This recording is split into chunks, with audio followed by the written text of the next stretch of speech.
Georginus, and in this video I want to talk about my experiences of being a new mother in business.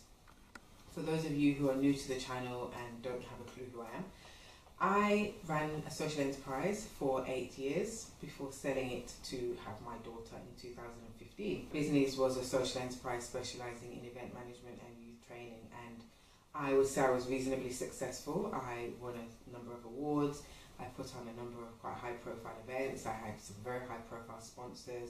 Worked with nearly 2,000 young people, providing life-changing opportunities. And to this day, many of those young people contact me to thank me for the work that my organisation did with them.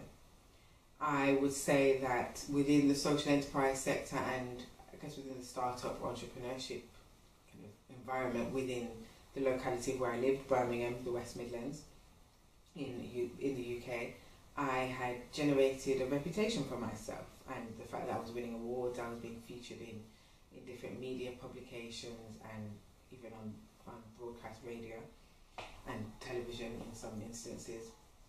I had achieved a certain level of success, nowhere near the success I wanted to achieve, but some success nonetheless. I had my daughter in 2015, and as I said, I sold the business literally a month after she was born, actually, to focus on being a mother in the short term. And I started an MBA. She was born in July. I started my MBA in October of the same year, specifically because I felt that I was going to be off on maternity leave, and because I'd been so active in running Aspire for You, the idea of just sitting at home for a full couple of years raising a daughter just seemed a little bit boring. However, running a business that wasn't at the level of success that I wanted it to be and wasn't self-sustainable at all would have been too much. So I thought doing an MBA would be a happy medium. In January 2017, so this year, I decided that I wanted to set up another business. I knew that I had a lot of experience in providing business support because it's something that I'd done when I ran my previous business, although quite informally. I also had done Goldman Sachs 10,000 Small Business Programme. I'd been an Unlimited Big Venture Challenge winner. I was still doing my MBA, and I'd been doing a reading challenge. I'd been reading voraciously business books. So I felt that I had the knowledge, the skills, the expertise to be able to provide support to startup and early stage entrepreneurs. And also the fact that I'd ran a business for 8 years prior. Now, what I wasn't necessarily anticipating is how difficult it would be juggling everything. That's the first thing that I encountered. When I had run my business previously, I was young, free and single. I was in a relationship, but you get my point. I didn't have any dependents, I didn't have any ties. I could get up and work from morning till the middle of the night if I felt that that's what I wanted to do, and I could sleep in late the next day.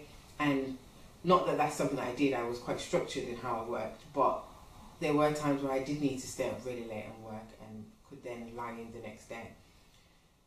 Having a baby and having a toddler specifically, because my daughter is nearly 2 now, has made me have to work in a very different way. I'm not able to do that anymore. Number one, I don't have the energy to do it because she takes up a lot of my energy. And number two, she's unpredictable. So I could stay up until 3 o'clock in the morning working, and she might wake up at 5. And then I have to look after her for a whole day. How do I function? So that has been a really big challenge for me. And the fact that I was doing an MBA at the same time just didn't help. Luckily now, the MBA is pretty much finished. So I get that time back. And that's another thing. I was really excited saying, oh, my MBA, I finished my classes, I finished exams, no more assignments, freedom.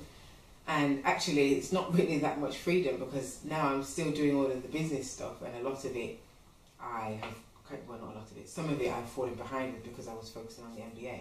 But my daughter only goes to nursery 2 days a week. So for 3 days, she's at home with me. And I had these big visions and dreams that I'm going to have a baby and I can go back and start another business, and my daughter will just sit somewhere and whatever. I don't think I thought it through properly.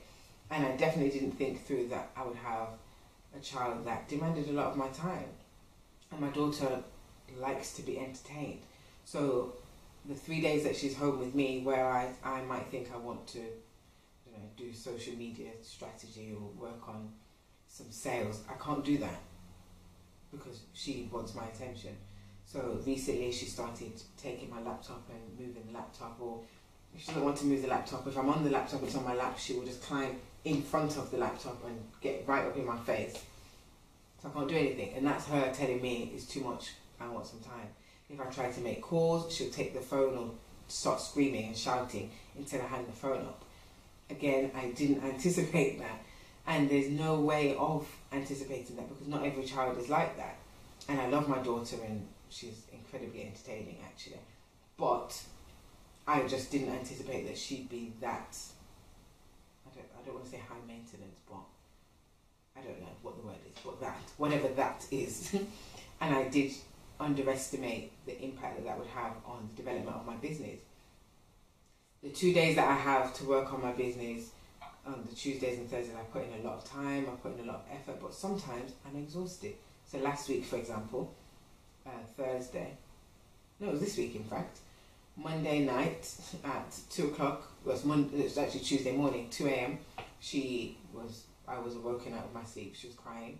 I went, changed her nappy, tried to go back to sleep. She did not go back to sleep until 5 a.m. Tuesday morning, as much as I was doing work, I was not operating at the speed or at the brain function that I normally would because I was tired. I was absolutely exhausted. It's hard.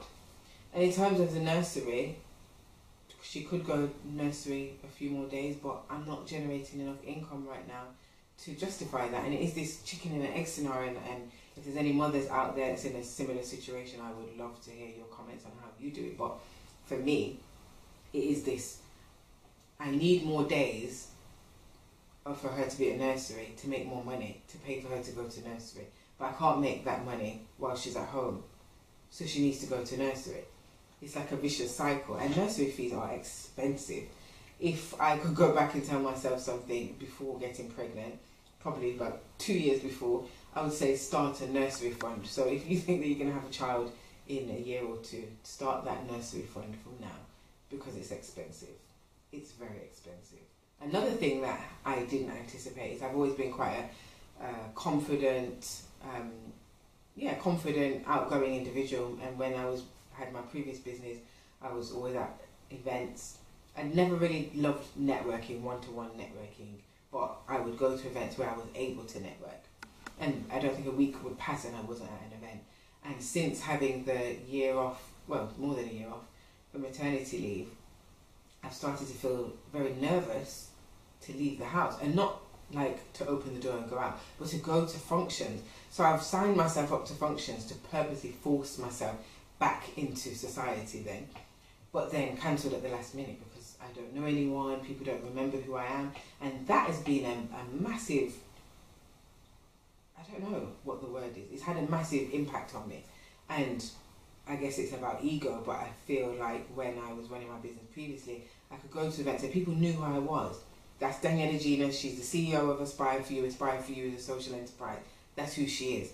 And now, because I've been away from the scene and from the industry, and also because I'm not really going back into a social enterprise space specifically, even though I do work with social entrepreneurs, people don't know who I am.